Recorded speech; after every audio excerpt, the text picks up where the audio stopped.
Welcome to the Filmmakers Uncut podcast.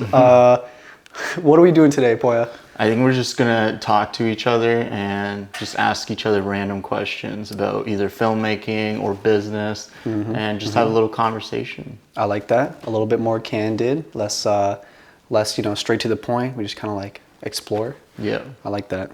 Yeah. All right. I have a list of questions that I prepared.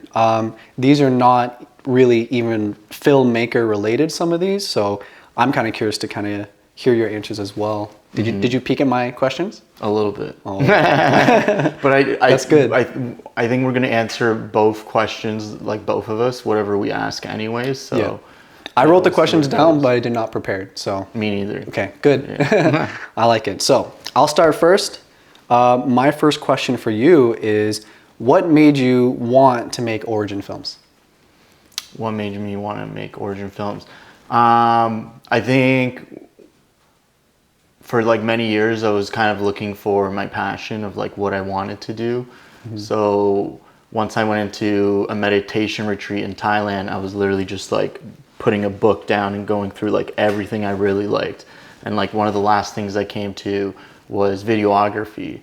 So once I came out of videography, then I gave you a call. I'm like, yo, let's start our production company. But I think I'm really, really passionate about making films or just making like videos in general, which we did, as kids. And then now that we're really like into it and 5 years into it, I really enjoy like the business aspect of it as well. Yeah. So just kind of like mashing both together really goes hand in hand, and that's probably why I really wanted to make a production company. Yeah. I feel like that's an unfair question because I kind of already knew what you were going to say. Right. But I feel like a lot of it, maybe secretly, had a lot more to do with entrepreneurship. And I think maybe film for you was like something that you enjoyed, but I think definitely like the business aspect was like what really made you like, I guess, connect with it. Right. Because if it was just like filmmaking, like it probably wouldn't be the same. Like the entrepreneurship side, I feel like really gravitates towards like your personality. Yeah, definitely. I feel like even when we're on set, a lot of the times it's like I'm kind of trying to take care of either like clients or just make sure people are like happy and good on set. Yeah. Versus, you're a bit more creative on that creative end. That is very true. Yeah. But that's why we have the good balance, right? Yeah, exactly. Yeah. So the same question to you, what made you? That's a tough question for me, I feel, because like, as you know, starting the company for me was, I was really hesitant. I was already working like a full-time job and I was making good money. So I was like really scared to hop into it. But the way that I saw it is like, just like most people, like I didn't want to live my life just going the 9 to 5 and like hating my job and being bored, and filmmaking was always like a passion for us. So it kind of just made sense to give it a shot.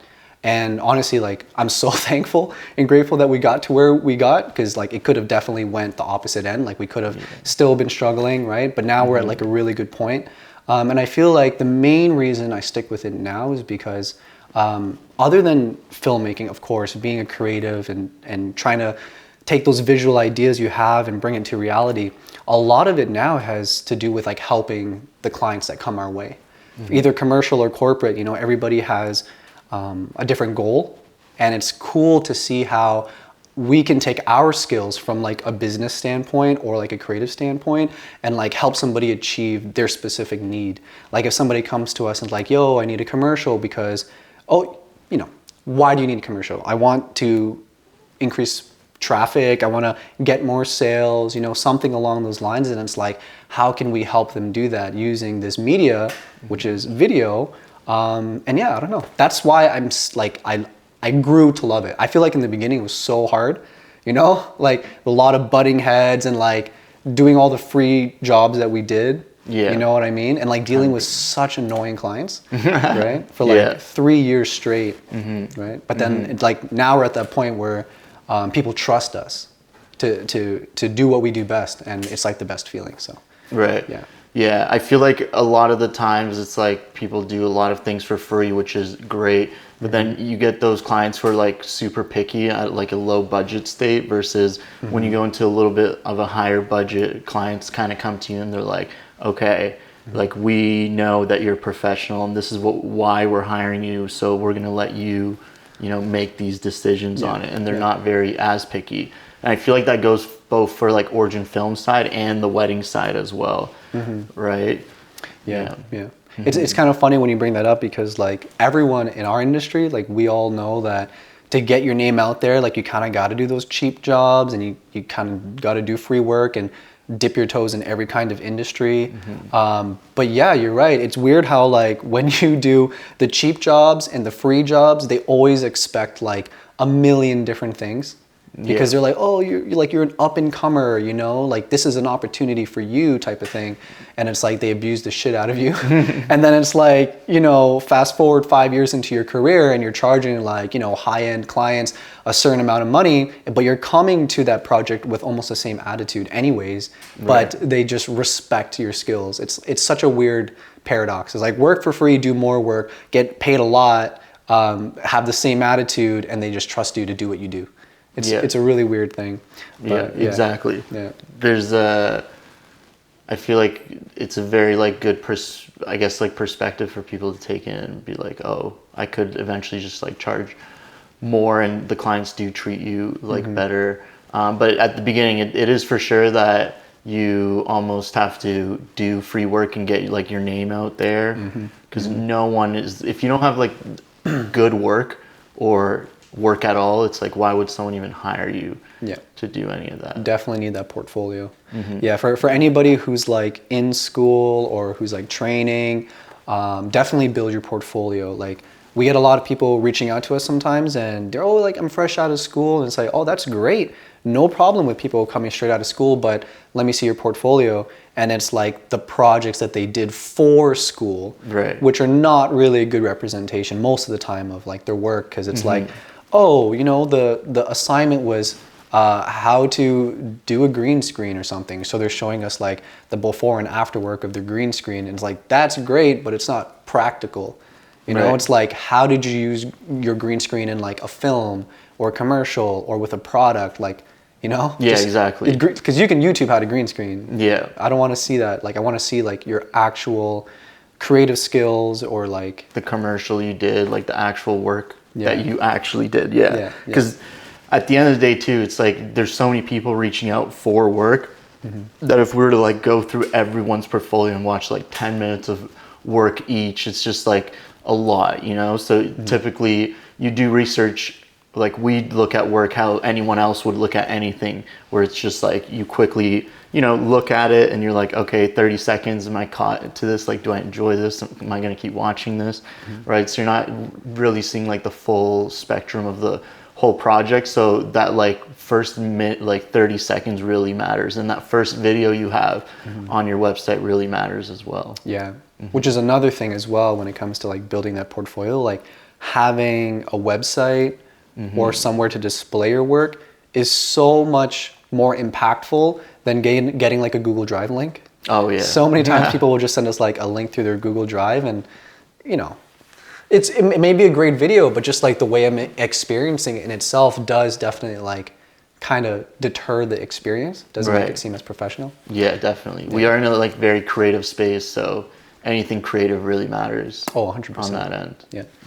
All right. Let's move on to my second question here, which is, what is your favorite part of your job?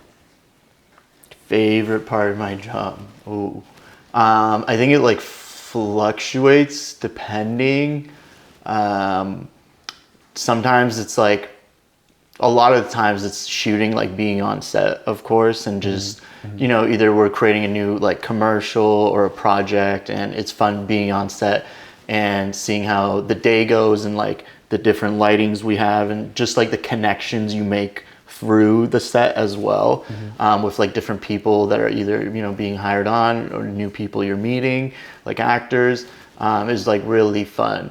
So I would say that's definitely like one of my favorite parts. And then other days when I'm shooting like way too much, like where we just have back-to-back days, I just enjoy like sitting on the laptop and then just thinking of like our next business move or like, what we should be doing next, and kind of just like working towards that as well. I see. Yeah. No, that's good. You're like infield, outfield. You love them both the same. Yeah, it's definitely like a balance, I would say. What about I you? would say for myself, my favorite part about filmmaking specifically, directing, 100%. Just like working with somebody in front of the camera, you know, they are obviously uncomfortable, depends, right? Commercial, obviously you're working with like professional actors, but it really helps to be able to communicate and convey like the ultimate goal. You know, if we're working on like, let's say an athletic commercial, like, oh, that's good, but what if we want to make them relate to the emotion which you're feeling, which could be like at that moment depressed or something. Like you could be going, maybe the athlete is suffering through some traumatic loss and they're, you know, dealing with their sadness through exercise, right? And it's like communicating that to the actor and seeing how that like transforms the feeling on screen, I think is a really, really fun experience. And it's something that like evolves, I found as well. Like, you know, when we first started, it was definitely harder to get somebody to like understand what I was trying to convey. And then now it's like, it's just so much easier. And it's like, I don't even know how it changed, but it just has. That's definitely a really fun part of filmmaking. And then I would say lighting, because like it's so important. You know what I mean? Like people have no idea. Well, I'm sure they do if they're watching a filmmaker's podcast. But yeah, it's just being able to like change a couple of things. You know, tweak the lighting in the background, or maybe try to add like something interesting in the foreground, and like it changes everything. Like this lighting setup, we spent like 2 hours changing the lights around just to get this light, and it's actually simpler than the original setup. You know, I wanted to do like the lantern and get like some hair lights and practicals in the background, and then it just didn't work, so we pivoted, and now we're just using 3 tube lights. And I love the look. I personally think it's like dramatic, and also like dynamic. And yeah, so lighting is definitely one of my favorite parts of the job. Well, I know with you talking about directing as well, a lot of like new filmmakers or people fresh out of school want to be a director. Did you always think you wanted to be a director? Like, was that always the route you wanted? That's a tough one as well. Because as you know, like when we grew up doing film together, it was never really like, oh, I'm going to take on the directing role. It was like we had ideas and then we would just bounce ideas off each other. And then when it came to working with other people that we wanted to be in our video, we would just like explain to them what we wanted or what we thought. Yeah. There was, I guess, growing up, we never really had specific roles. It wasn't like this whole professional, you know, spot where you're just like, okay, like I'm this and you're that, right? We kind of just like took on every single role and did everything possible to get the job done, which I think really goes into like our company now too, right? Where, you know, we're able to, you know, budget down sometimes, and we're like, hey, if you don't want to bring more people on, like we're able to handle the work, but also warning, we can only handle so much of the work, right? 100%. So, and it's, your video is just going to churn out better with, you know, one specific person for each role instead of 2-3 people for everything, right? So it was definitely helpful in that sense. Yeah. So I guess to answer your question, no, I never imagined getting into the directing role, but I think it made sense, you know, when we started taking on projects.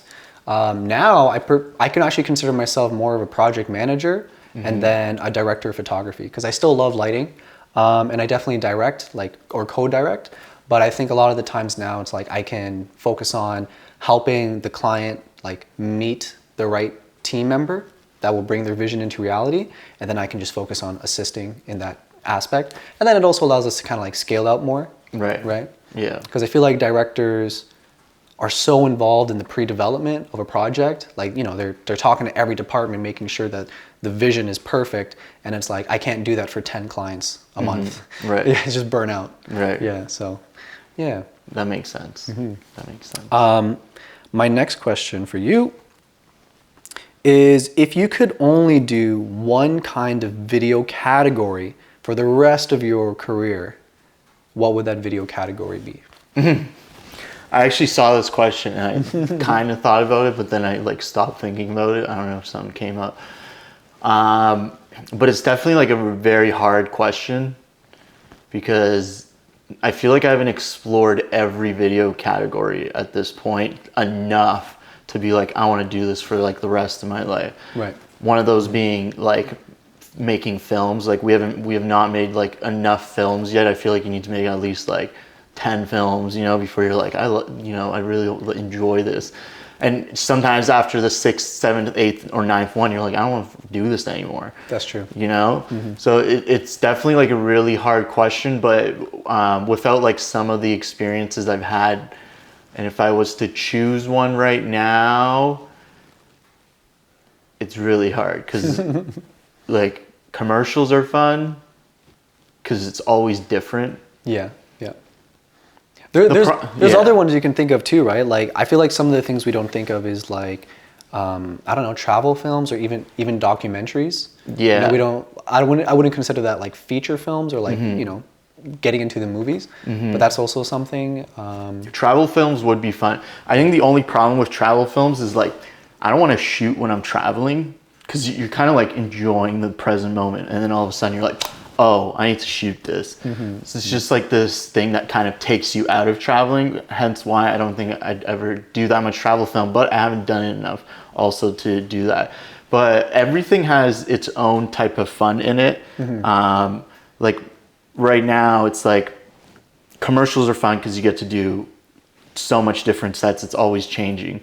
Corporate is fun also, like corporate events type and / corporate are fun because you're always meeting like either like CEOs and, you know, people who work like really deep within the company, and you're able to have a conversation with them or just go join their event, you know, and have fun with them. Like when we shot with like Sledgehammer, I was just like in their office chilling, talk to them, shoot some scenes, go, you know, there, right, have some fun, see how like their company aspects work as well. So it has its, I think every industry kind of has its own fun like twist. Yeah, the pros and the cons. Yeah, everything. Exactly. And even music videos like. But if you had to choose, like right now, you know, a gun was to your head and was like, okay, man, you could either do commercials, feature films, documentaries, you know, weddings, corporate events. Did I say music videos already? I don't remember. Yeah. It's not set in stone, but you know, a gun's to your head. You have to make a decision. Probably music videos. Okay. Yeah. Okay. Yeah. Music videos are like a lot of fun. I feel like it's perfect for you because then you're just like an upbeat, fun guy, you know. Yeah. So you can just like be in like your zone, but still be making a film. And like I feel like the type of people who are in the music video industry, you know, like artists, like they love that. They can work with you better when they don't feel like it's so serious. Yeah. Everything's like chillax. Yeah, well, it should be chillax anyways. Exactly. Until shit hits the fan. Yeah, music videos would be like really fun.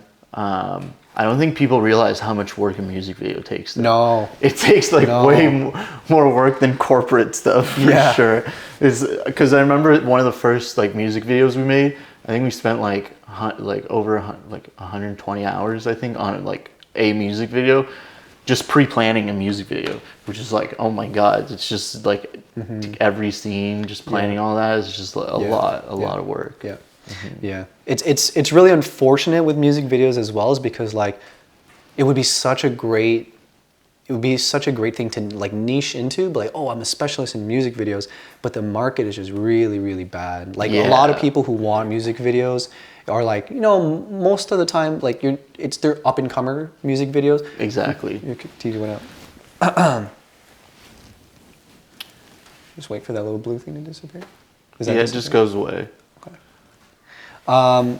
What was I saying? Yeah, the music video industry, like it would be so great to niche into, but the problem is that like the market is normally like up and comer music artists. They're not in record labels. They might have a manager, but they don't have the budget.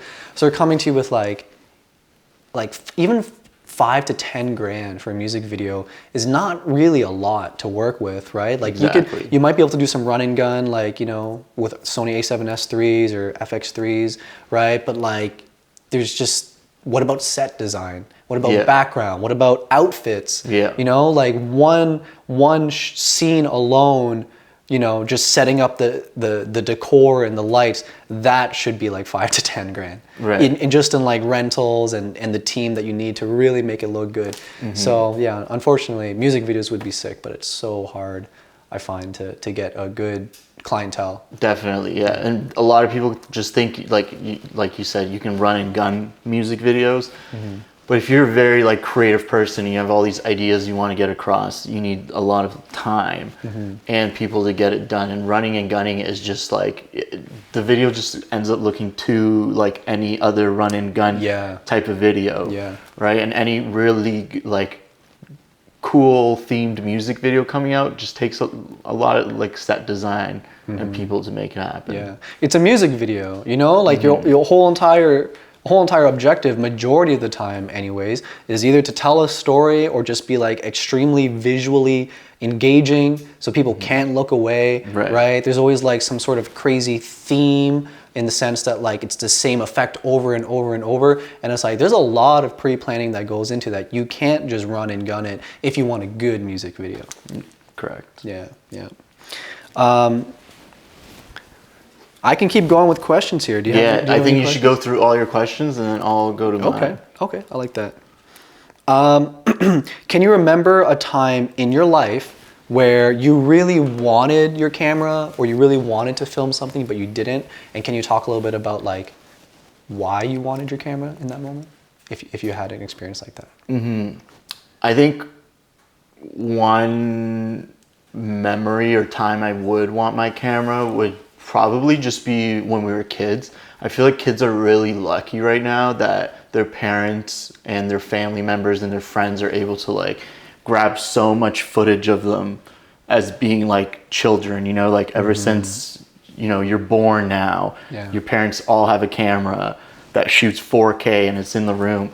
And just having like all those videos is such a huge like story building opportunity for you to like dish those together and then be able to build stories out of them of either your childhood or even just like studying yourself and, you know, developing like some self-awareness of what you were and how you were as a child, I think is like a huge plus. So I guess it's not really answering the question, but in a way, I wish everyone else just had cameras. So right. Yeah. I think that's an appropriate response. Just saying like your childhood doesn't have to be one specific memory, but yeah, being able to record your upbringing and just kind of look back on those past memories. Yeah, that's kind of what filmmaking is, right? Well, a certain sense of filmmaking.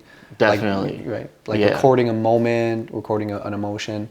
Yeah. Even though I wrote this question down, I don't really think I have an answer. That's fine. Yeah. It's definitely like a hard question because it's like when would you ever need a camera? Aside from every time. Yeah. I think if I were to remember one moment, well, luckily I had a camera. It wasn't the best camera. It was like one of those old, the ones like you get from Walmart. The Kodaks, the Kodaks, the film ones where you go click and flash and then you can't even preview it. You get it developed later. Yeah, I remember this one time. I was just at home and my mom was still working at this time. My sister wasn't born yet, and I just remember like seeing my mom in her office just working, and she was just like on the phone doing what she does. And for some reason in that moment, just like I realized how incredible my mom was, like to do what she does despite like all of the shit that she had to go through. And I took a picture of it and it was on that, crappy Kodak camera. And I think I was like 9 years old at the time. So it didn't turn out good, but I really wish that I had a physical imprint or memory of that, because I can remember it in my head, but I don't have it physically. And I just wish I had that to kind of like, almost like show my mom, or just like have to remember that emotion. Yeah, so, yeah. But I had a camera, so it doesn't really count towards that question. It's really cute. I feel like people don't realize how fortunate we are now, where we're able to, like in that moment, you weren't able to view it. So if the photo came out bad, you're like, oh, the photo came out bad. Now that memory's like gone in a way, right? Of not or that photo is gone. But at least now it's like you can view everything, and any camera you're holding is way better than what we used to have. And then that complaint where like I don't have good enough equipment is just like, there's no way you don't have good enough equipment at this point. You can have your iPhone that shoots 4K, right? At this point, I think every iPhone within the last almost like every 4 or phone. 5 years, yeah, Almost every every phone shoots in 4K. You can literally stick a mic on that, and you're pretty much good to go. Coming in new, get a little gimbal. It's a good camera. Like, yeah. No, 100%. Like some of the iPhone like 14 Pro footage or whatever I see these days, it actually is like mind blowing to me that they just have this camera in their pocket at all times, and they just do everything from this thing. Yeah. A perfect example is like when we were shooting a reality TV show. The director would literally take out his iPhone at points and then start shooting sideways on his iPhone, which I'm sure is going to be used like within that show as well. And it's like, yeah, you're shooting reality TV. It's like the camera could be a little bit, worse. Even though it's not, it's still 4K and it shoots great. So I get what you're saying. Yeah, like you don't need the lens behind it. Then the camera is like really good, and even the iPhone has good like lenses attached to it. Obviously, it's just person depending and specific for the project, right? If you're probably not going to shoot a whole wedding on a I've seen people do that though. on a phone. Yeah, I've seen people That's do true. it. If they're not gonna, if like the client's okay with it, it's like why not? Like you could shoot a good wedding. That'd be a good video. It is. No, I'm serious. Like if this was like, how Joe Rogan likes to pull up videos. If we had a guy to pull up videos right now, I would show you that video. It's freaking sick. These guys literally just take their iPhones and they film the whole wedding for a client, and you watch the highlight film at the end, and you're like, damn, this is actually it's actually better than like some work that I've seen other people do with like 4-man teams. Yeah. Like legit. What do you think the biggest problem is in weddings? I feel like one of the biggest problems that I see is the editing. It's not even like specifically the shooting that goes behind like a lot of films, because I remember when we're bringing like new editors in and we send our footage to like a new editor and it comes back and it's like, this is terrible, right? And it's like, but we've shot so many weddings at this point, we know our footage wasn't that bad, right? And then you send it to our regular editor or another editor who's, good at editing, and it comes back and you're like, yeah, this is what it should have looked like, right? 100%. So like the editing behind it can make like such a huge difference. And I don't think people understand how much of your footage can even be saved from good editing. Yeah. Like you can make a bad shooter look good with good editing. Yeah. I feel like when it comes down to it, like for any type of filmmaking project, like editing should be one of the most expensive parts of your project, because if you're not like sourcing a good editor, or if you're not a good editor yourself and you're not like, if you don't show the client the value in that aspect, you're just gonna miss the mark 100%. Yeah. Like, oh my God. Yeah, editing is everything, honestly. You can have like a great execution, but if the editor doesn't know how to put it together, doesn't know how to, I mean, there's so many different aspects too, right? Like color grading, sound design, visual, like VFX, right? So yeah, but 100% editing. Since we're on like editing, I think it's kind of important. So I think the question is like, when did we stop editing? At what point were we like backing off editing? Because I feel like it's kind of important to talk about, because a lot of people are not fully editors, or they end up not liking editing, or you realize, hey, I can be shooting a lot more and editing a lot less if I just give away my editing. And I think it's like an important topic to talk about. It's like, when did we stop editing and why? Well, I think you should answer that question first. I feel like you might have some things you already want to kind of mention about that. Yeah, for sure. Yeah, I think we stopped editing like 2 years ago, and we stopped editing once we had enough budget and money to be like, okay, let's stop editing ourselves, because our time is now worth more than what we're doing in edit, and then pay an editor to do it for us. And I think that was like the best move we made, because then it ends up opening up so much like free time. And I think within a business and running a business, it's always smart to think about, where can we save more time so I can spend time on things I more like to do, or just better at, or you're just better at. Yeah, exactly, right? Because in the long run, it's like once you've, succeeded at your goals, like becoming a really good at, either lighting or cinematography or directing, having enough money where your lifestyle is like good and, you're well paid and you can feed your family and do whatever you need, wherever that number is for you.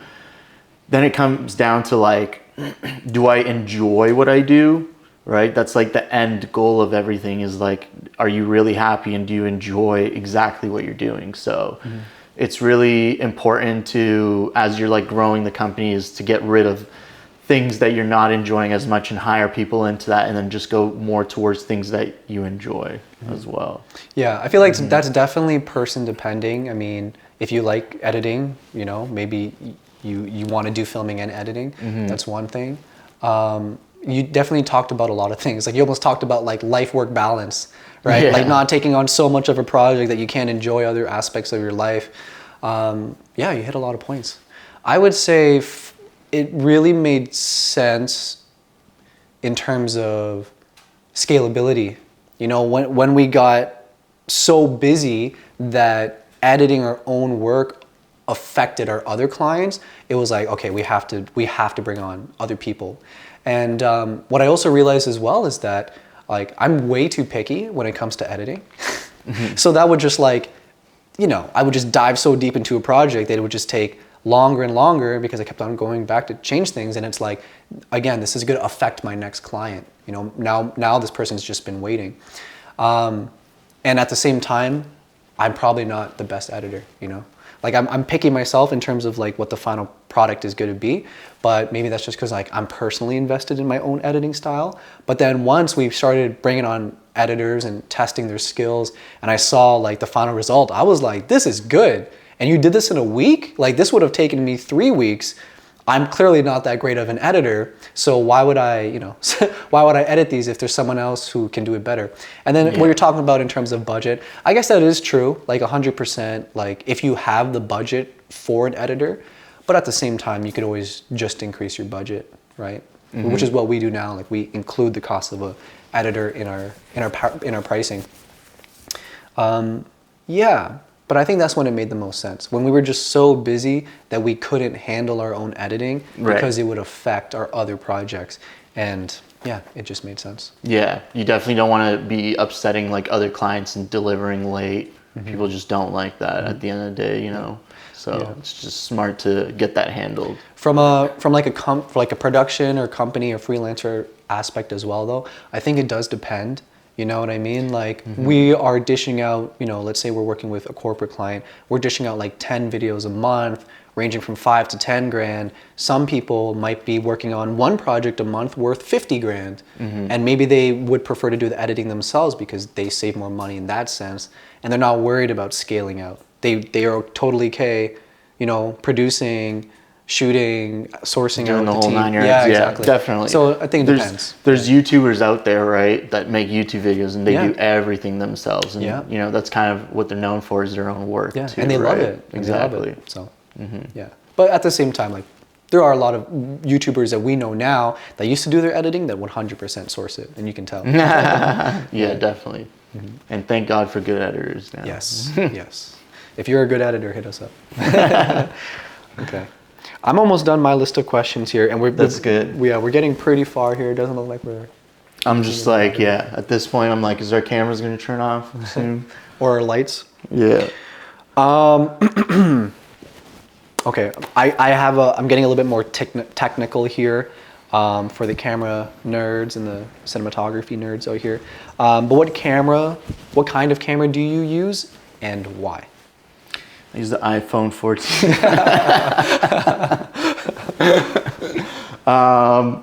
Well, we both use the same camera, the Sony A7S III. I think you're like a lot more knowledgeable than me within cameras, so I usually let you pick out the cameras. But from the knowledge of my cameras and the A7S III, it's an amazing camera. Like from moving from the A6300 and the A6500, which was our first starter camera, to now where we own the A7s, it's just like, oh my God, like the capabilities of the camera, the low light. We used to shoot weddings and bring in like humongous lights into a wedding and just like push them out into the dance floor, right? Because all the lights would turn off and we're like, yo, we don't want grainy footage, like dude. And then obviously we had like every 1 in 10 to 15 weddings, someone would be like, hey, can you dim those lights? It was or, like, definitely turn off more those than lights? 1 out of 10. It was like every 3 weddings. Yeah. 1 out of 3. Yeah. So when the Sonys came out and you're like, oh, we don't need lights anymore. Like this is great. Like, yeah, definitely helped us out in that sense. But yeah, overall, like amazing camera. It just makes your life easier. You know, with every new camera that comes out every few years, it just makes your life easier and helps you become better at creating. You know what? Here's a question that I just thought of, kind of relating to something that you brought up. So, you know, for a lot of filmmakers, if they're like new into the industry, maybe they're already working with some of the gear that they have. When do you think is the right time to make the investment for, like, you know, that next level camera gear? Like when do you think is like a good time? I think it's a good time to make an investment for your next camera when you first have enough money that you're like, okay, I can do that. Like I can comfortably move over to this camera and still be able to like do my normal things that I need to do. And when you have enough like business coming in, I feel like a lot of people will invest like hugely into like these amazing cameras without like any business coming in. And it's like, well, how are you going to make that like return in investment, right? So it's very important to, you know, kind of calculate it out and be like, okay, like if you're doing weddings, for example, you know, like 4 weddings could pay off a Sony A7S III, right? Like even way less than that. Yeah. So it's like, okay, in that situation, I should then just buy it because, you know, it's profitable in that situation. It's a good investment. But obviously don't upgrade your cameras like every year or two, you know. I would wait like 5 to 10 years per and then upgrade. Because, you know, now that we have the Sony A7S IIIs, it's like, what is the next big thing that's going to even come out? Also, like, is technology even advancing enough for the next big thing? You know, like, do we need to shoot 8K right now? Like, no. You know, like, why would we even shoot 8K? And even our Sonys right now, we don't even use the most capacity of them, right? Like, the detail, like we're not even shooting high details on our SD cards right now because we don't want to store way more than we need to. Yeah. Right? For no like reason at all. Yeah. So what's the point of upgrading at that point? Yeah, I would basically say the same thing. I mean, we used the A63 and the A6500 for like 3 years waiting for the next level camera because everything else just didn't make sense. Like, oh, am I really going to spend like an extra $2,500 to $3,000 to get, you know, 4K 30 or 4K 60, but it's still 8-bit, you know what I mean? And then when the A7S III came out, it was like, it just made so much sense and it just, yeah. But the funny thing is that when we were still shooting with the A63 and the A6500, we were still getting a lot of clients. Like we weren't charging, well, we were charging like for weddings specifically, like maybe in the $2,500 to $3,000 range, and now we're like in the $4,000 to $5,000 range, right?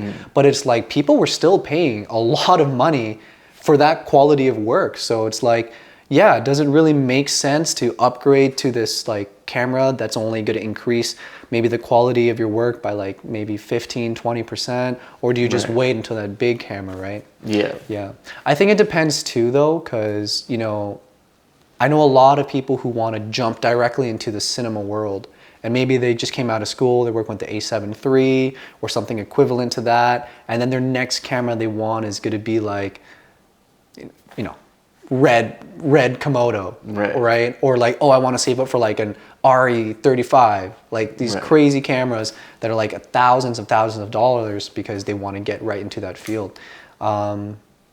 Yeah, it's a tough decision because I've seen people definitely do that path and it's worked out for them.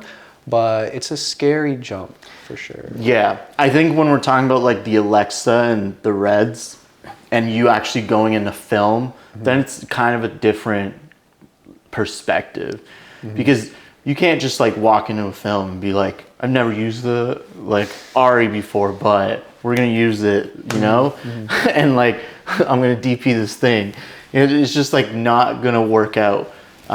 You need to know how the camera works and like every aspect of it, and that's what you're getting hired for.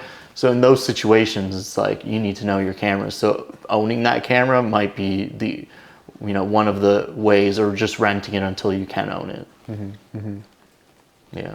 Renting is also a good option as well. Like if you're trying to debate whether or not upgrading to the next camera is worth it, why don't you just tell your clients you already have the camera, right? Yeah. And then on the production day, just rent it out.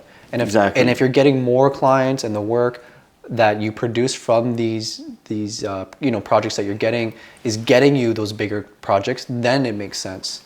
So you don't need to, like, you know, also jump right into it. You can make the small investment in trying it out and getting the final result from the camera that you were going to invest in anyways, and see how it actually changes your business or your career. So yeah. Yeah. Yeah, I think as you grow, there's definitely gonna be opportunities where you'll be able to use the cameras you want to use. You just have to put yourself in those opportunities. For sure. You know, whether getting the clients first and then getting them to pay you for that rental fee is a very simple way of doing it. Yeah. Yeah. Perfect Next timing. question. Perfect timing. Okay, my next question was going to be, what is your favorite gear? But maybe we don't need to do that. Oh yeah, you know, how about we say like your favorite camera setup right now? Gimbal, lights, you know, lens, everything. What is your favorite setup? What is your go-to setup for, I guess, if you were to do like a run and gun shoot? Yeah, definitely gimbal on a camera gimbal, 50 millimeter. Yeah, wait, I splurged that a little bit. I would use the Weeble S with the A7S III and a 50 millimeter. Because the 50 mil is like, you can back up for a wide, pretty wide, and you can go close and it still looks pretty good. So it just hits both ends. Here's a specific question for you, because we made this switch for you and it was a huge investment, and at the time, like, you know, it was almost hard justifying the reason why, but it made a lot of sense when I got to see the final product. But so originally we were working with like the base Sony 50 millimeter f1.8, which was actually a photography lens. So it wasn't even like the best for video, but you were using that for like, I think, a year. And then that lens was pretty cheap. It was like 5 to 6. Not even, yeah. Not even like 400, something like that. 400, yeah. And especially if you get it like used, it's even cheaper. And then we jumped to the 50 millimeter, so same focal length, but f1.2, so maybe like 2 stops extra of light, and the G Master, which was what, like $3,000? Yeah, about like $3,000. Yeah, $3,000 brand new. Yeah. So like now that you went from the $500 lens, same focal length, to like literally 4 times the price, but the same focal length, would you say it was worth it? Like spending that extra $2,500? Do you find it like makes things better for your shooting capabilities and stuff? So the lens is heavier, which is like obviously a downside to it, because I just always liked like a nicer, like low weight, light setup. But the results are there. Like you can see how much more sharp the image is. It just looks a lot better, but not enough that you're like, oh damn, this is worth like this much. Like I think we kind of just like splurged on it. But I think you'd have to be a filmmaker in order to like really see that difference versus someone just like normally seeing it. It's definitely hard, I would say, if you were like compare the two and be like, oh, this one's better than that one. I think it's worth the upgrade if you have the money, but if you don't, that other 50 is like so good. No, I agree with you. Yeah, I feel like the 50 f1.8 even though like the focus breathing and the focus like hunting is not the best, when you get into a certain situation like corporate shoots, it's totally fine because they're like normally stationary shots, right? If you want to, you could always go manual focus. But then I think specifically for like run and gun shots and a lot of gimbal work, which is like one of your specialties, you definitely need like perfect autofocus, which just works so well with the 50 f1.2 G Master. But yeah, I agree with you too. Like to the untrained eye, you can't tell. Yeah, definitely. Yeah. I think this is kind of like off topic, but I feel like this comes up all the time where we're shooting a corporate event and we're shooting it at 60 frames and 120 versus 24 and 50, and it's an interview shot. I think it'd be a good explanation for you to like explain to people why we do that and why it doesn't make that much of a difference, because everyone thinks you need to stick to the rule where you're shooting. Like I see it all the time. Like we've posted multiple times and everyone always comments and they're like, why are you shooting at 120, shutter speed?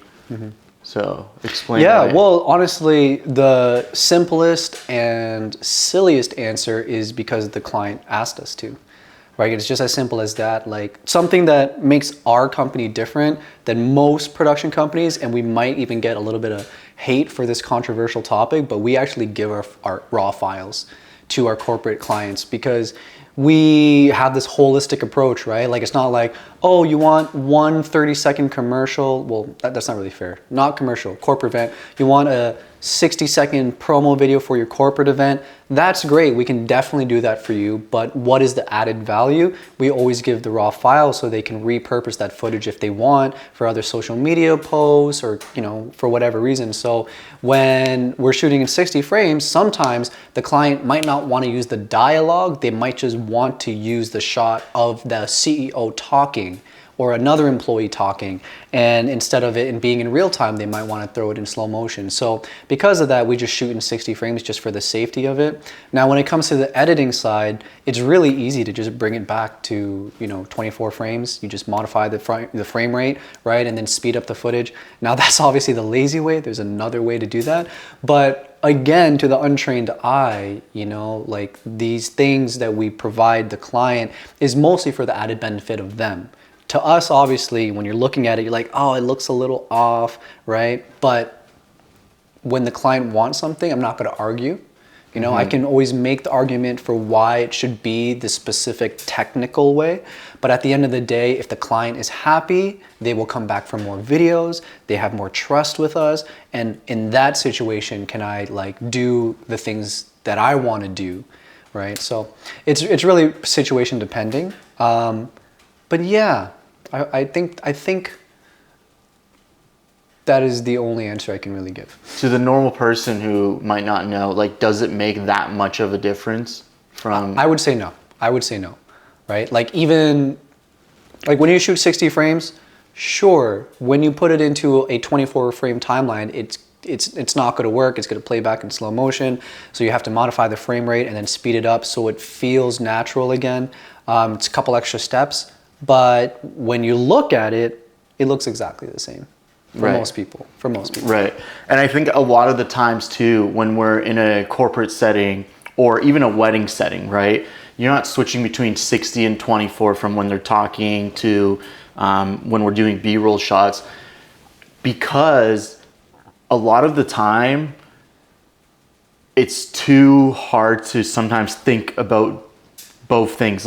Sometimes we'll shoot an interview and then go into B-roll with that person, and they only have 10 minutes. Really, when you're shooting really important people who have really busy schedules, they don't have time to for you to change all these settings, do this and that, right? So, and when you have to direct them at the same time, right, and you're doing so much work, sometimes you don't think about switching to 24 frames or 60 frames. So it's easier and safer to just keep it on 60 frames throughout the whole shoot, so you don't have to think about that aspect, because there's so many other different aspects you're thinking about, right? Yeah, specifically for events, when you're shooting a speaker and then trying to get a reaction shot, it's easier to just shoot everything in 60 and then modify it later. Right. Versus having to like, oh, I got to switch my settings, even if you have it saved to like your 1 and 2, shortcuts or whatever. And then go to the speaker, oh, I need 24 frames. Oh, well, like there's a little cute moment happening over here. Go back to 60 just to record that. It's just too much, and you might miss the moment. So, Exactly. Yeah. Exactly. Yeah. Very situational. Very situational. I think a lot of people they get so into the specific settings sometimes that you forget that like you can 100% break the rules if you know what you're doing. There are a lot of movies that don't follow the shutter speed rule because they want it to feel more jittery, right? They want it to feel more, real and documentary feeling. So they increase the shutter speed way past, the 180 angle rule, or the double the shutter speed rule. And even slowing it down, it gives you that weird, dreamy, like super blurry, like, motion blur. Like that is a style in its own. So it's like, if you really know what you're doing, it doesn't matter if you break the rules, if you know how to use it to your advantage. Like, I know a comment you're talking about specifically for that. That was for an interview, right? We were shooting a tripod interview in an office, and it was 60 frames and 120 shutter, and like people went off the walls saying like, oh my God, like, why would you guys do that? The truth is that doesn't really matter. Right. Like, it's not, the interview is not some sort of cinematic experience. There's no like movement happening. It's a still shot. If you just use it in the right way, you know what I mean? Like it didn't really change anything. And that's not like, that's a more recent comment, right? It's like there's been so many other times, if you go through all of our social medias, anytime that happens, there's at least a few comments where they're like, why is this happening right now? And I think the only thing I can say is like, filmmaking is not like math. Like 2 + 2 does not equal 4 all the time, right? You're able to give a different answer and get a different result. It doesn't need to be exactly that. Yeah. And I think sometimes people also forget that like filmmaking is very much a work with what you got sometimes, like sometimes you're thrown into a situation, you might not have the best lighting, and you just kind of have to work with the gear you have to get the shot that you need. I remember like specifically we were in an environment where it was just like so bright, and we had to increase the shutter speed to 120, but at the same time, I didn't want it to be too jittery, so I had to use 60 frames and 120 so that way it would lower the exposure, and like people will go off the walls for that. But yeah, it is what it is. Haters gonna hate. Yeah, very situational, like all the time. It's once you get really into the field and you're working in those environments where things need to get done at a time, and it's really, you don't have time to change your settings. That's not the goal. The goal is to make the client feel good and be able to match what they need, whether that's their time, right? Or it is usually their time, right? So when it comes down to time, you need to get things done. And I think weddings really helped in that. Like when you shoot weddings, you don't have all the time in the world. You only have the few minutes. And when you're working with a client, it's like, okay, let's have you stand here. You're gonna walk up to the window, look out the window, give it a little tint smile, and we're gonna shoot it a few times. And they're like, okay. And you go, and then they shoot it, and and then now the photographer needs to shoot it. So you don't have the time to, be adjusting stuff all the time. You do it very quickly and get things done. Yeah. On that note, I really want to tell people that if you're a new filmmaker, 100% wedding filmmaking is like the most practical and useful industry you can start off in, because one, most of the time you do not need a degree. You know what I mean? Like you don't have to have gone to film school. If you have enough experience and maybe you get a chance to work for free for somebody and build a portfolio, like that is an area where you can build a portfolio and make thousands of dollars, slowly through this progression in the wedding film industry. And it teaches you all the fundamental basics, right? Like directing, camera focal length, camera settings, lighting, audio. Like those are so important outside of the wedding industry and just in the regular film world that it really helps you touch upon all those things and get a really good handle on it, right? And then editing, right? Yeah. And then when you take all those components and put it into Premiere Pro or DaVinci, whatever, and start putting it together, you're building a story, and it's a real story. It's someone's life, and yeah, you I just feel like wedding filmmaking really helped us get to a whole different level, which is funny enough to say, but it really did. You know what I mean? Yeah. Definitely. It definitely has like all its plus. And I so agree. Like there's so many people out there that I see on like Facebook groups. So if you're starting like in weddings right now and you've never shot a wedding before, the first thing I would do is go to Facebook groups and start joining local Facebook groups for weddings. So wedding marketplaces on Facebook. And people will literally be like, hey, I'm looking for a new wedding videographer who's willing to charge like $500 to $1,000 to shoot my wedding. And it's like $500 to $1,000, first off, is like a lot of money for a day's work for a lot of people, right? And at the same time, these people know what type of risk they're taking. They're like, we're looking for new people, hence I have a budget. So if you were to mess up, then they should understand, you know, at the end of the day, because that's what they paid for. And I think a lot of people are scared to get into wedding like videography and photography because they think they're gonna mess someone's day up. But just do like very safety things, right? Like shoot with like dual SD cards. Go on like Google or just message us and be like, hey, what does a like wedding day look like? Because like as soon as you have a wedding day down, it's the same wedding day like over and over and over again. Also, you can just become a second shooter to someone, right? And just second shoot them and realize, okay, this is how a wedding, like you don't need to go into first shooting like right away. As a second shooter, like your life is easy. Like so easy. When I come to a second shoot, I'm like, oh, easiest day ever, you know? Like you're shooting with the guys, like takes no skill pretty much, you know? And then like you're just like, my second shooters pretty much don't have to do anything, and I could still perform and give a like video at the end of the day to the client that would look almost the same as when I have a second shooter. But if the second shooter is good and can get different angles, like that'll help a lot within the highlight film. But what I'm trying to say is the second shooter will not make me miss any important moments, whether I have one or not. I'm usually shooting everything. And the only times that they would miss an important moment is if I told them like, hey, I'm gonna record the bride coming down, but you need to get the groom's face the whole time, just stick on his face. And like, that's the one time I'm like, okay, do that, because I'm not gonna pan over to the groom in that situation. So, but if I was alone, I would pan over to the groom, you know? Yeah. And that's why, again, we're talking about editing, like good editors, they know exactly what you're doing and how to use the footage to almost recreate that moment and make it feel like multiple cameramen. Yeah. So right, exactly. I talk to all, like majority of the wedding clients, right? And it's like, a lot of them ask like, do you need 2 videographers? And I always tell them the same thing. I'm like, well, it's situation depending, but like if you're just getting a highlight film and your videographer is good, you really don't.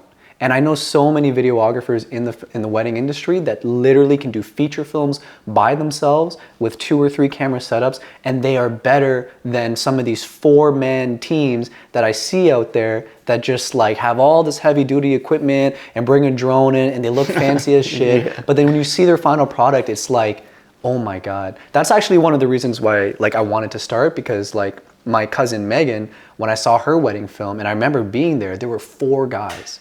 4 dudes, drone, like 2 camera angles, two on the other side, and they were all over the place. And when I saw the final video, I was just like, this looks like one guy. Yeah. It was just like the lack of variety in the editing and blah, blah, blah. So at the end of the day, like it really doesn't matter how many people, it's about, you know, how good that one person is in capturing all the important stuff. Because you don't need like 5 angles of the ceremony, you know exactly. what I mean? Yeah, agreed. And a lot of the time, it's like when you have so many people, it's ruining the wedding experience for every single guest over there. Yeah. Because when I'm shooting weddings and it's like, okay, there's like 3 photographers and 4 videographers, you know, like in the olden days when we used to get hired for like different people, right? And you go in and it's like, oh, I'm first shooter, but I also have like second, third, fourth sometimes, right? And it's like, oh my God, like what are you guys gonna do? Like, where are you gonna stand? So I'm not. Like listen, like I'm gonna be in the middle, okay? Like, and are you guys also gonna be in the middle? You know, like, because at that point it's like you're just getting in each other's way. It's gonna ruin the shot. Yeah. I'm going to go on a bit of a tangent in a second too, because I'm sure we could do this, and I guess it depends on whether or not he decides to use the content. But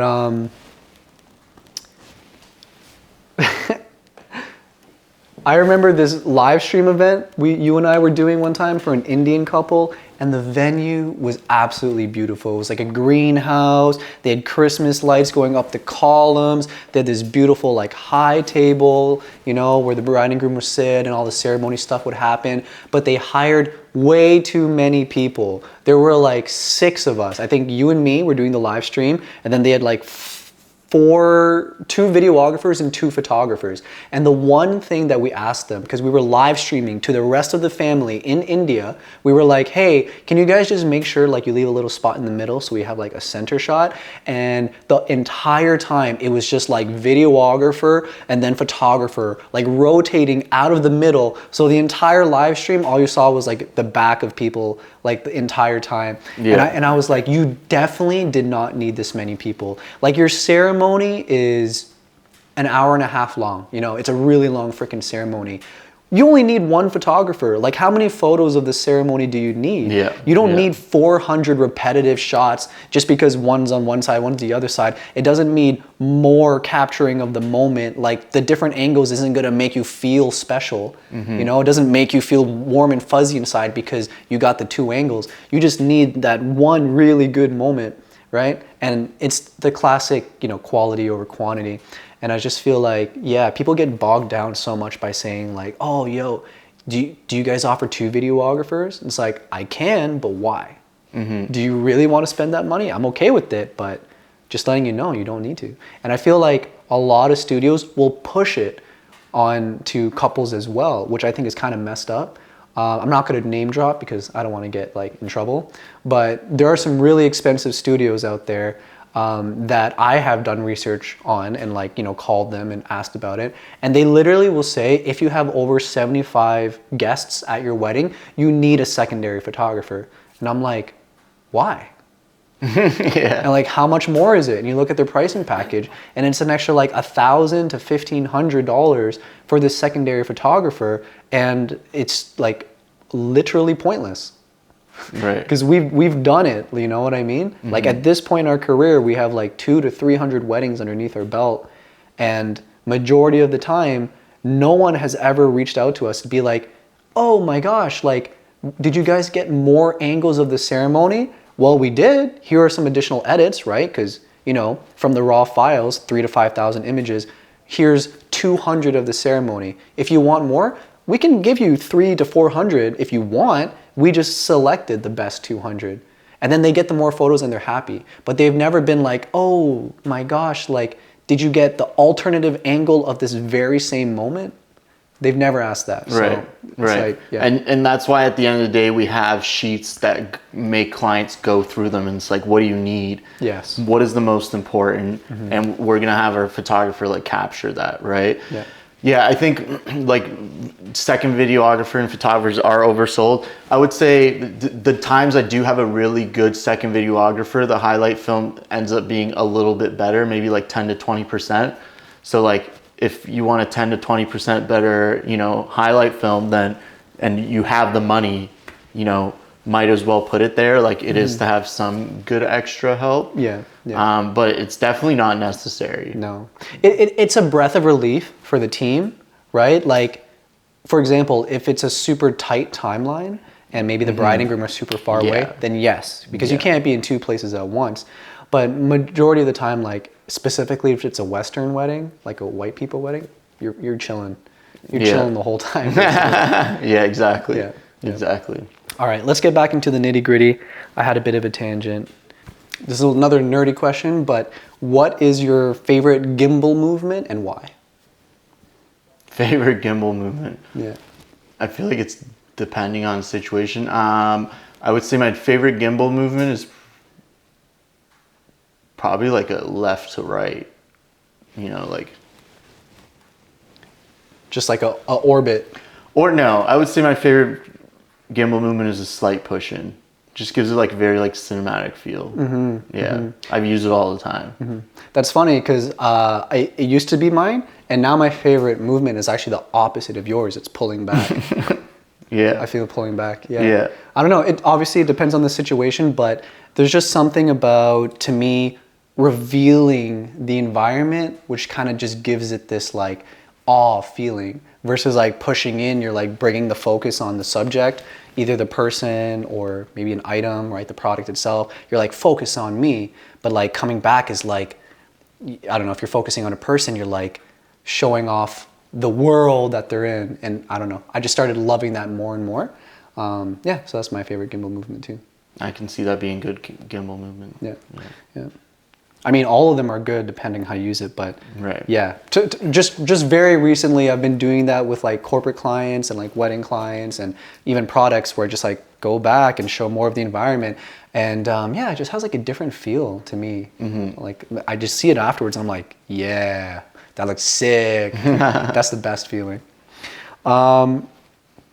What's one thing you wish more people knew about video production? One thing more people knew about video production. It's a really hard question. Yeah. I think I can give away like a secret or a tip that would go really good for like editing. I think a lot of our editors that we bring in that are like wedding editors specifically, we tell them to do like two things that like change the editing game for them. One is warp stabilize pretty much like everything, right? Like anything that's, you know, a little bit too shaky with movement, like needs to be stabilized. And the other one would be like slight push-ins. So if someone's giving a speech, usually we're just holding on that speech. If you can scale it for like a slight push-in while they're talking, it just gives it like such a better feel. And you know, little things like that is what really like changes an edit. Yeah. What about on like the corporate side or like our commercial side? Is there anything that maybe a tip you can give people to help them grow that side of their business? Like business video production Yeah, side. in video production, you know what I mean? I can't really like think of one right now. It's like a business tip. I don't know. I can't really like think of one right now. I think if you were to start a video production company today, the few steps I would take is first start a Google My Business, pop up on maps for like wherever you're located, because then anyone who's like locally looking for video production, you want to be there, and then just start getting like a bunch of reviews, right? Get so many reviews, like at least 10 plus. Like I was talking to a friend the other day, I'm like, what do you think is like a legitimate like review? Like at what point are you like, this is a good amount of reviews and I trust this company? He was like 10, and I was like, yeah, like I agree with 10 reviews, like 10 is pretty good. And then I was like, what about if someone had 100? Would you choose them over the 10? And he's like, yeah, probably, because it's like, you know, if 10 people were standing in front of you and was like, hey, you know, this company's really good, and there's 10 people versus like 100 people, you'd be like, yeah, 100 people is a lot more believable, right? So kind of like taking the same thing into reviews. But if you look at it, like no company really has over 100 reviews. Like there's very specific ones who have it, who've been going for like a long time, but a lot of people are under 100, you know, rolling around the 30 to 60 mark. So if you can get there, you're pretty good to go. And then on top of that, I would say having a really good website.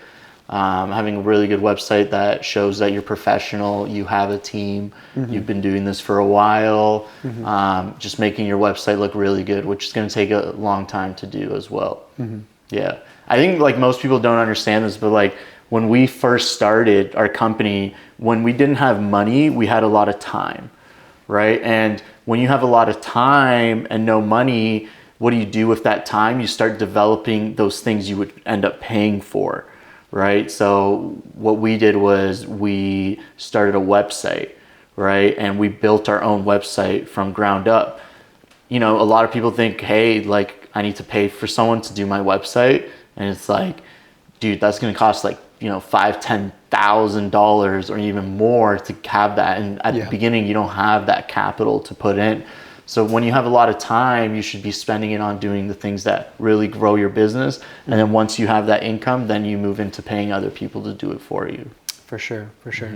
Yeah, 100%. I think, now that I think about it now, yeah, you're 100% right, because both of our websites, for the commercial and the wedding side, we developed ourselves. And we did it before we really blew up, right? And it really hasn't changed much since. But yeah, we really spent the time to like figure out what makes a website look good, what are our competitors doing, our copywriting, which, I mean, all these things can still be developed and worked on, but 100%, like if we didn't spend the time in the early stages to get that foundation, at least good, we probably wouldn't have landed the clients that we have now.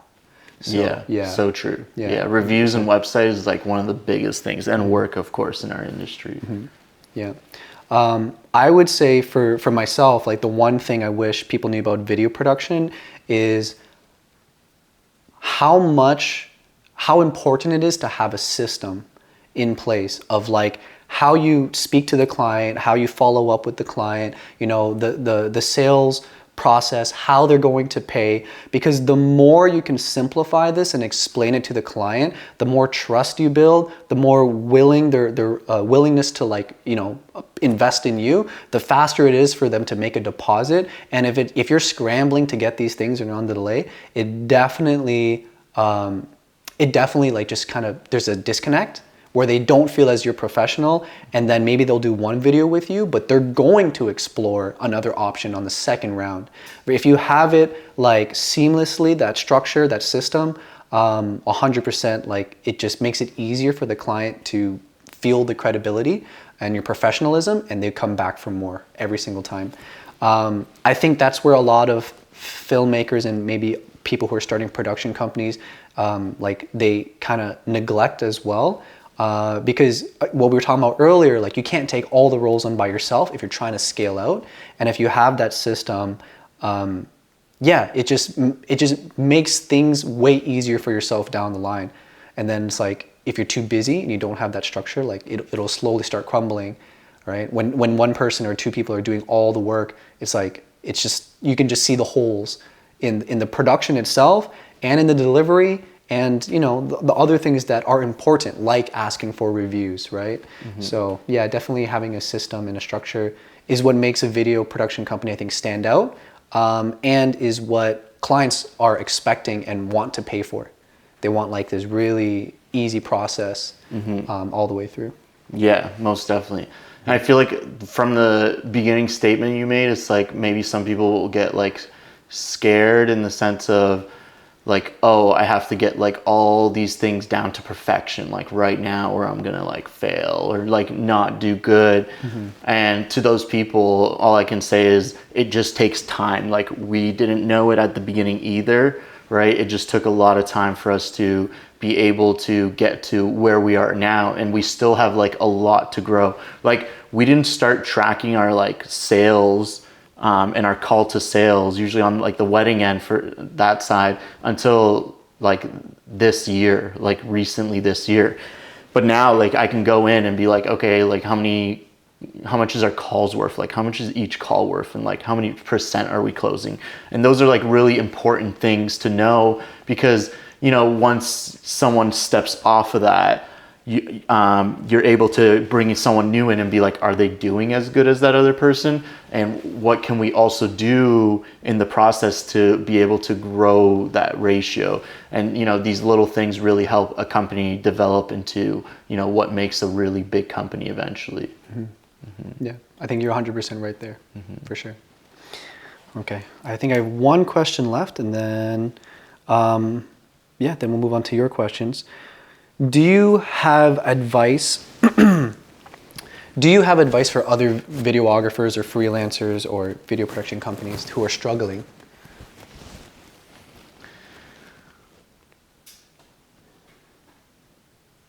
If I was to give some advice to a production company or filmmakers who are struggling, I would first try to figure out what you would want. So is it, the money? Usually, as a company, if you're struggling, it probably means it is the money, or if maybe you're not getting like enough work. I think if all of it comes down to like just being very patient, being very patient and waiting and really, working at it, but knowing at the end of the day that it's all gonna work out to what you want, and not being patient as in like just sitting on your ass all day and like not doing anything, being like, bring me the money, like as long as you're working at your craft, you will end up getting some sort of result from it, whether good or bad, and those will lead to other results.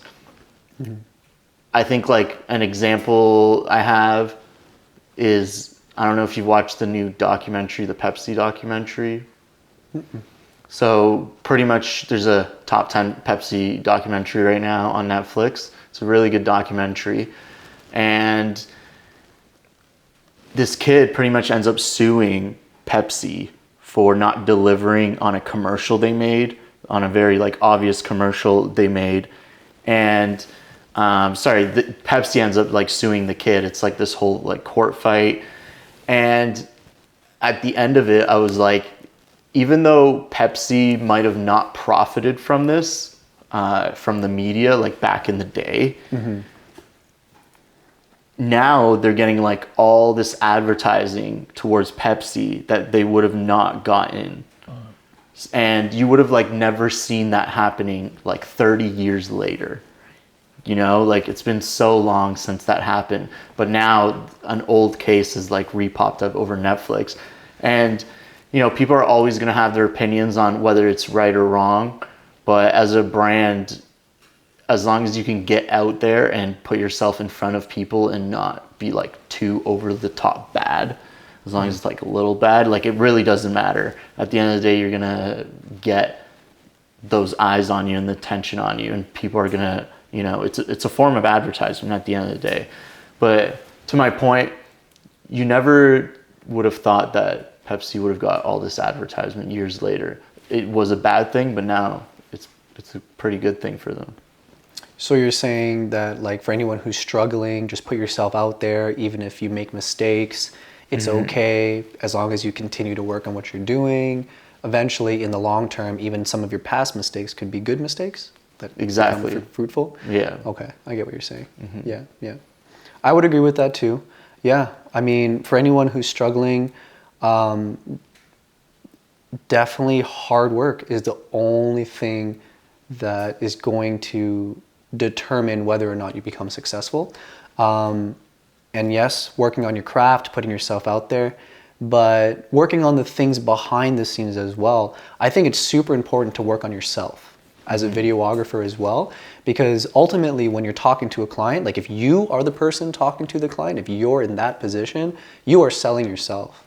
It's really difficult for them to trust the rest of your team if you're the face of the company, or if you're the one who is directly in contact with them and you're the project manager, and if they don't have that trust. And then working on the business as well, right? So we already talked about building the website, but there's so many other things like content creation and putting yourself out there again, as well as, maybe building connections, networking. I remember in the very beginning, like we definitely did cold calling and we went door to door, which was absolutely the worst thing ever. I hated it so much, and we made so many mistakes. I don't really care about this TV going off, but we made so many mistakes in the beginning. I remember we went door to door with this flyer offering like restaurants like 10 promo videos for like $500. This was like the cheapest thing ever. And our flyer had like typos in it, and we didn't even realize till after we got it back from Vistaprint, and we were like, fuck it, let's go, right? And we went and we would like advertise it. And we did this for like, I think a couple of days, but we hit like every single store we could on Yonge Street where we were living in our 1-bedroom apartment with like 3 dudes.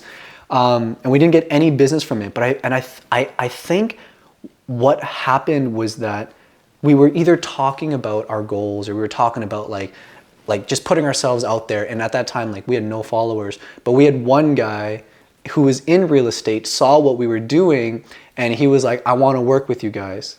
And then that one connection turned into a series of real estate videos, which turned into, you know, connections within the real estate community, which turned into event coverage, which turned into corporate events, and it just became this thing.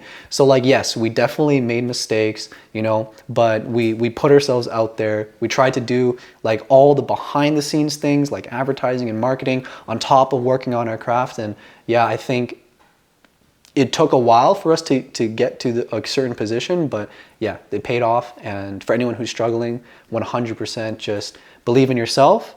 Look at the other things that you might not be paying attention to. Focus on that, and the you know, reap what you sow. You know, the what's the word I'm looking for? The fruit will come. Yeah, you'll get the fruit eventually. the fruit shall come. Yeah, I think like relationships are so important in this business and anything in life. Like relationships is pretty much number one out of anything. Yeah.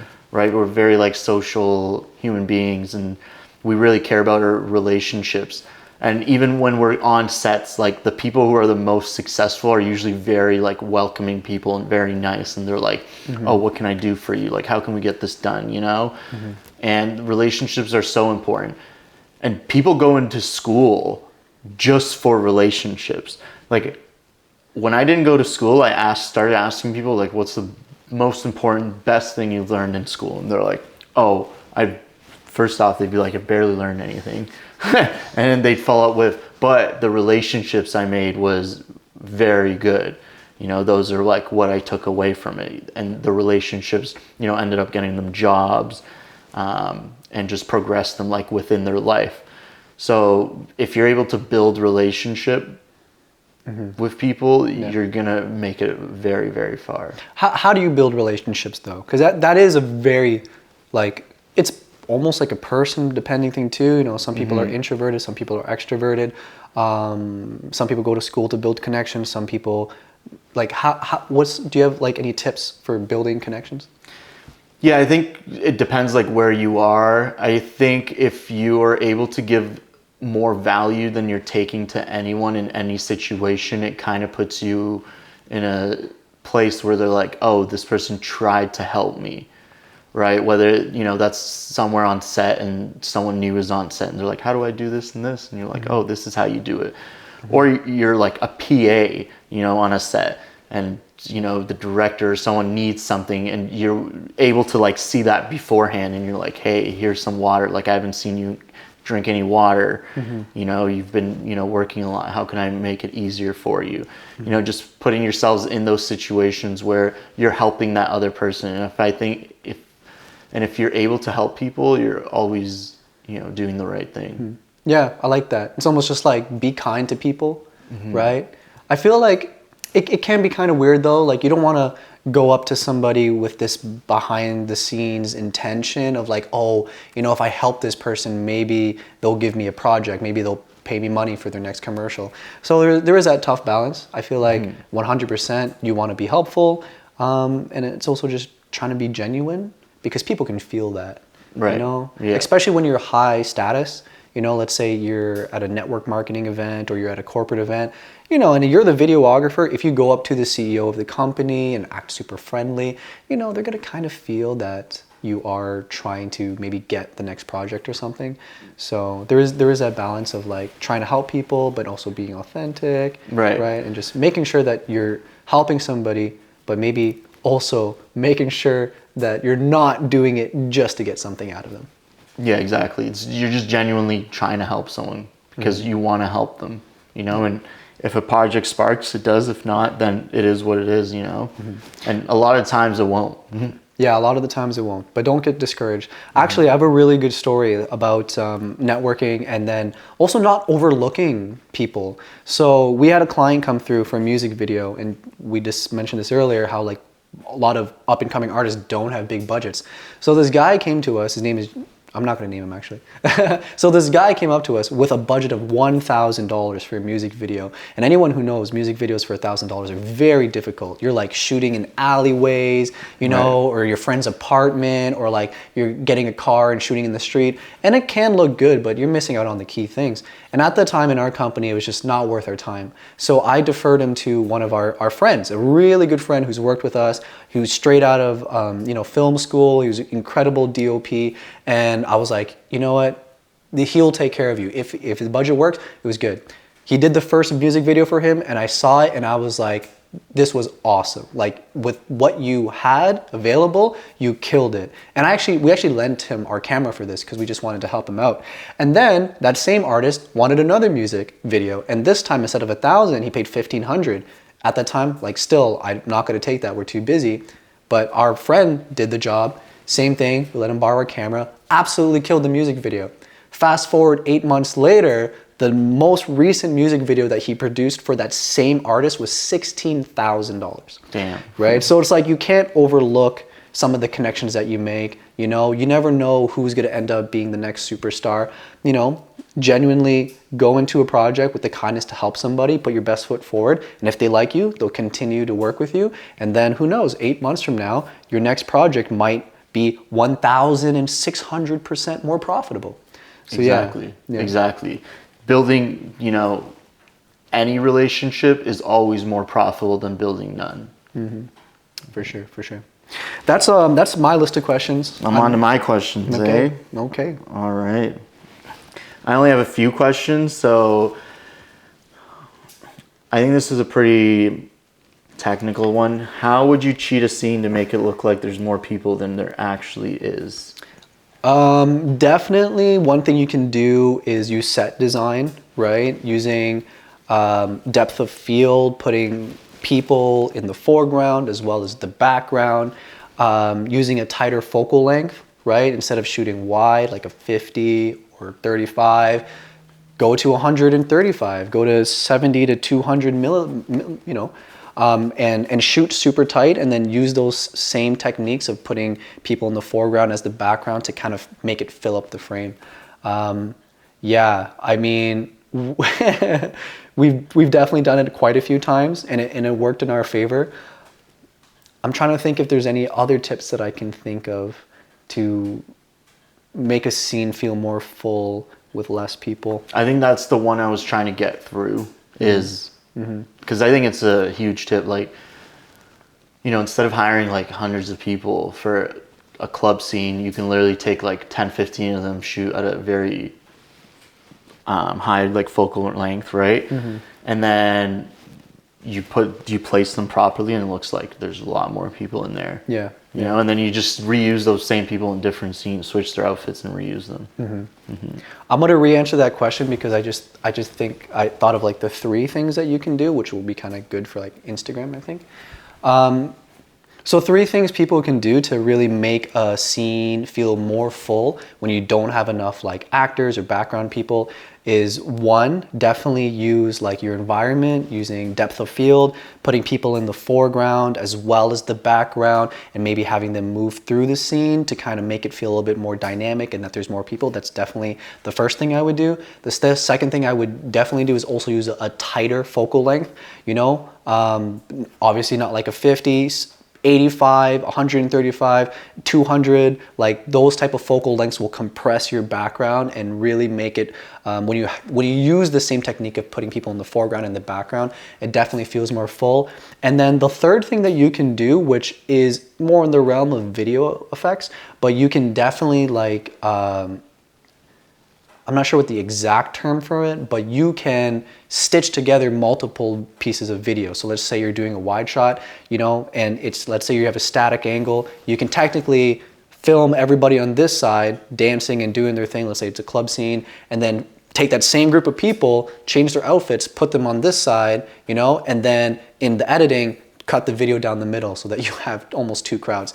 Of course, you know, you're gonna have to play with that a lot, but it is a technique that you can do. Yeah. I like that. Yeah. Those are some good tips. If someone wanted to become a videographer or photographer today, Do you think there's still time, or is it a dying industry? Oh my gosh, 100% you still have time. If anything, the industry is just getting bigger and bigger, and people are looking for more content nowadays more than ever. So 100%, I think there's more room. What do you think? Yeah, no, I agree. I think for a very, very long time, we're going to have so much content creation, like more than ever before. There's so much content being created. So the opportunity to become a starter videographer, filmmaker, or photographer is huge. What would you recommend for people who are not currently in the film industry or the photography game and they want to start? What would you recommend? I would just start trying to get my foot into doors of opportunity where you're able to shoot things. I think the only thing you can do is just shoot until you become, decently good where you're like, hey, I can charge for this. I couldn't agree with you more. Yeah, for sure. Yeah. My other question was how valuable a relationship is with a client, which we kind of answered. Film school, yay or nay? Film school, yay or nay?